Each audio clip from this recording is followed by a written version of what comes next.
Get money,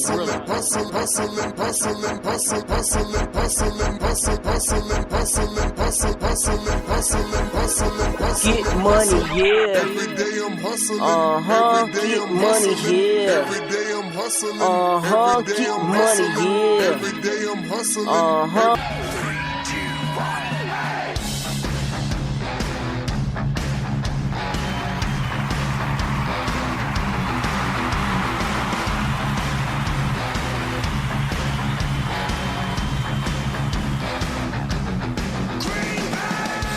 And welcome everybody to another live edition of First and Goal with your hosts, me, Jay in the UP, and Dave at Steak and Cheese. all the way down in Georgia. He's a Georgia Packer fan, man. Devil went down to Georgia. Yes, he did. He was looking for a soul to steal. Anyway, yeah, I found a couple. We've got a great Falcons. show. Yes, we've got a great show today planned. Dave and I did a little spitballing, trying to figure out what we could do today because Thursday we have Julie Voigt on from co-founder of Pro Football Guru. That is our big guest of our show so far. And then to even make it bigger, her partner, I should say, is going to be on with us the following week. I know, we're getting a double dip. Yeah, Mr. Russell Baxter, who is her partner at Pro Football Guru. So that'll be very interesting.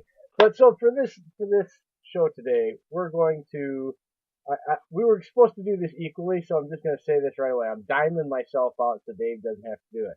We had this great idea. We want to give you 3 free agents that are veteran free agents that we have figured out. We think how Goody thinks that actually would make sense for the Packers. And just, because it's fun, 3 trades that could happen, not saying they will, but would make sense and could happen, okay? And we were both supposed to do an equal amount of homework here, but, I live in the UP, and our winter is still going on. I have snow coming on Thursday. It was 92 today in Georgia. Right, and snow came last week, and I'm trying to get my summer shit done because it's going to snow in the beginning of November, and it's still not going to be summer till July, so I failed on my homework part, people. I failed. So this is going to really be Dave's baby, with me just kind of sitting back and pretending to be the kid that, is riding coattails on the project in high school. Oh, boy. So go ahead, Dave. All right, let's start off with this. We have a fun grouping. We'll start off with free agents. There's one that I'm going to start off with right off the bat. It had the highest RAS score out of all 3, and I still think he'd be a great fit. And Dave, explain why we're using RAS scores. RAS scores. Sorry, people, I jumped the gun. I got all excited. I got put in the lead by Jay, and then I got put back in my place. I'm sorry, guys. I'll go through it. RAS scores are something based on the athletic scores that Guti has been using for his past 2 drafts, and they have all been high RAS scores.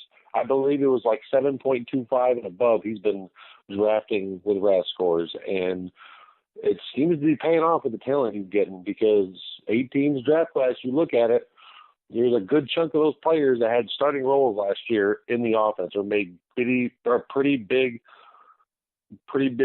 contributions. So with that said, I'm going to start off with number 1. I'm going to start off with number 3.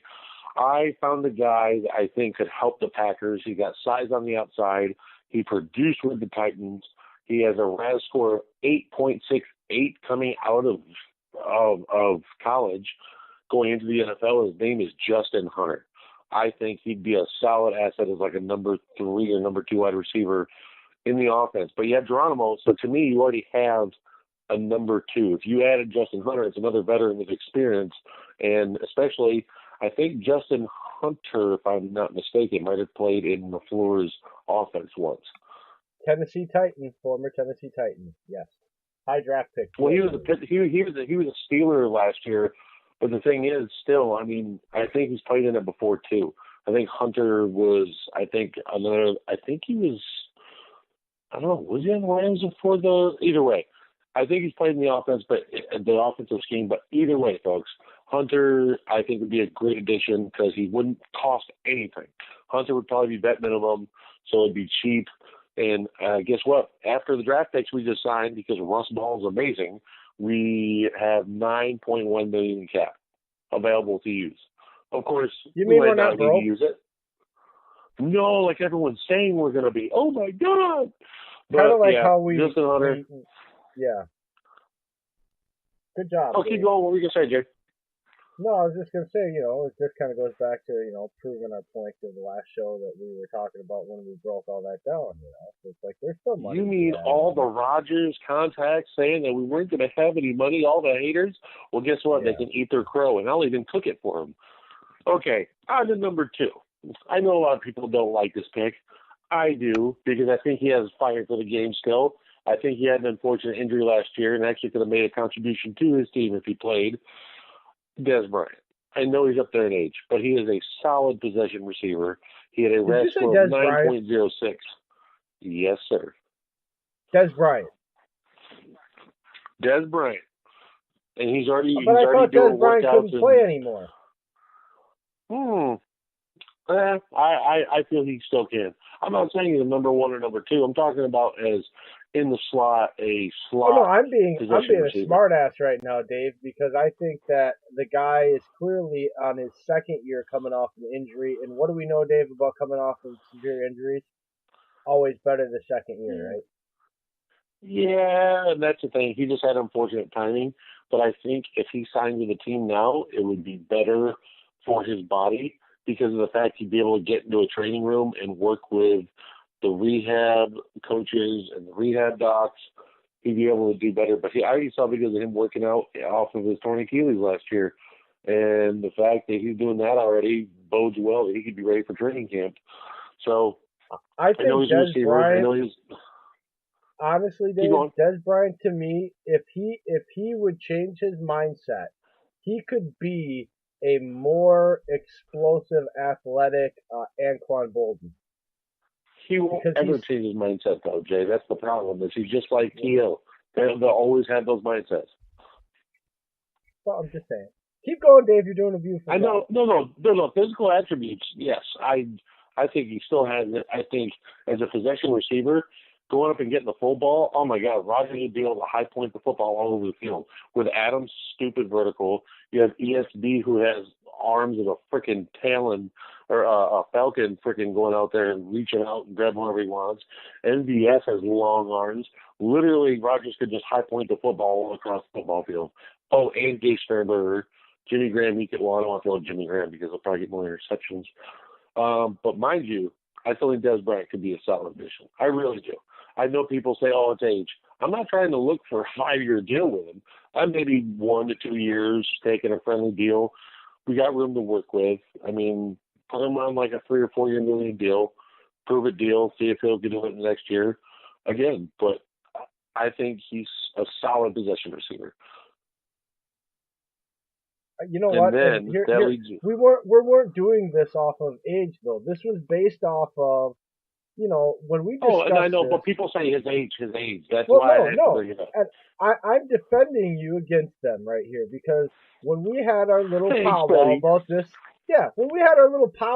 this, again, when Dave and I first partnered up and had our initial discussions about this, we both agreed that the reason we are doing this isn't, it is because we like to talk about football. We love to talk about football, especially when it comes to Packers. But we really do feel there's a need to try to actually be as accurate. It's talking sports. So, you're not even going to bat 90% here. Let's just, be clear. We're not that naive or ignorant, okay? But the idea is we're not trying to make shit up or just say, well, pick any free agent name out. So what we did is we decided to try to look at the pattern here. And the pattern, the common thread we seem to find is the RAS score. It's athletic RAS scores.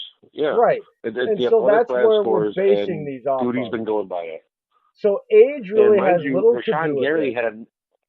Rashawn Gary had a 9.92 RAS score this year. So, and I think that's a scale that goes to 10, doesn't it? Yep. He almost maxed it. Yeah, so that's moving on. I just wanted to let people know so they'd stop trying to. I could already see the tweets. Oh, but this guy's this age. It has nothing to do with age. It's simply based off of And our I'll say it belief in the again. common thread. He's a possession receiver. We're not going to sign him to be a number one wide receiver and number two. We have Adams, who's shown that he's a top 3 receiver in the league. And they're going to run the ball. That freaking. Well, yeah, they're going to run the ball and put Adams in the slot even more. And Adams has the best twitch off the line to get to routes going before the DBs even see it. So I'm thinking Adams is going to have a big year. All right, I digress. Jamie Collins is the next prospect. He had a 9.33 RAS score. I still love him over Zach Brown. I know people like Zach Brown because he's a popular name. He's produced everywhere he went. Jamie Collins. Zach Brown is off the market.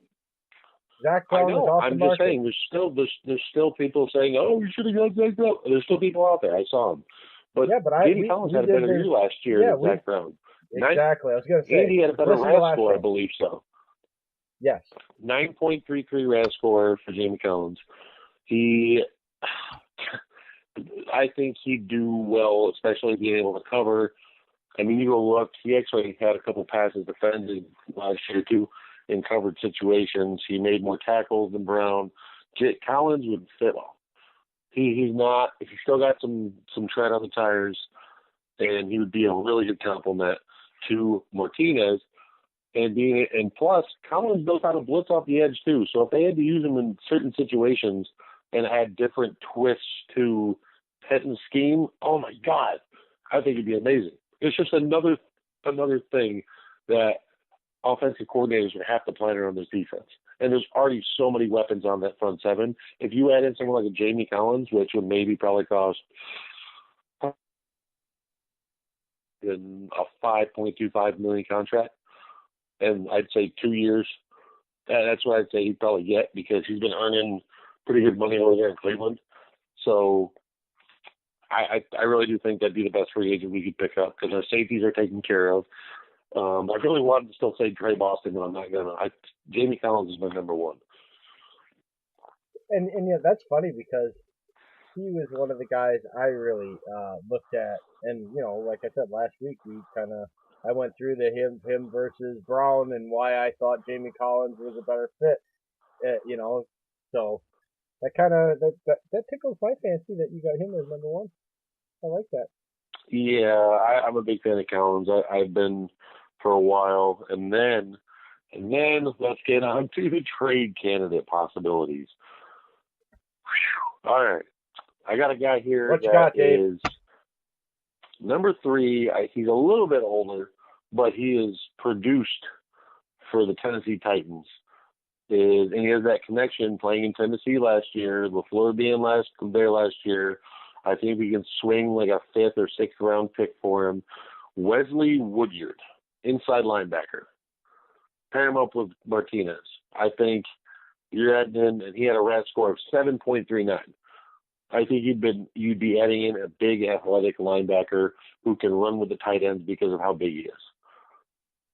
That's why I think he'd be worth it, because you can be able to, those long strides don't need the 4.6s or 4.5 speed that these smaller linebackers do. That's why they're so fast, is because they're that small, they can turn their legs more. When you get those long stride linebackers, you don't need the speed to catch up with it. You already have the strides.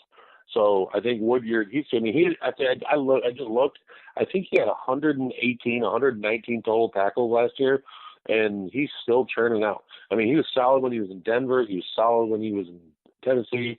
I think if we added in someone like him and allowed Blake to possibly cover more, because Blake's coverage ability went up so much last year, and he's bought into Pettin's system 200%. And each year he's been getting better, every single year. And it's astonishing because Blake already had a really good talent coming out of college. And the fact every year he's been able to do that, you can pair him up with a guy, old vet like Woodyard, I think would be a really good fit. He's my number 3, though. What else you got? Next, I got a vet corner. He's an older guy, but he can still hold his own. He is the highest RAS of everybody I've had tonight, 9.93, Patrick Peterson. I like that, Patrick Peterson. Well, what are you giving up to get Patrick Peterson, Dave? I mean, man, you know his worth. I understand he's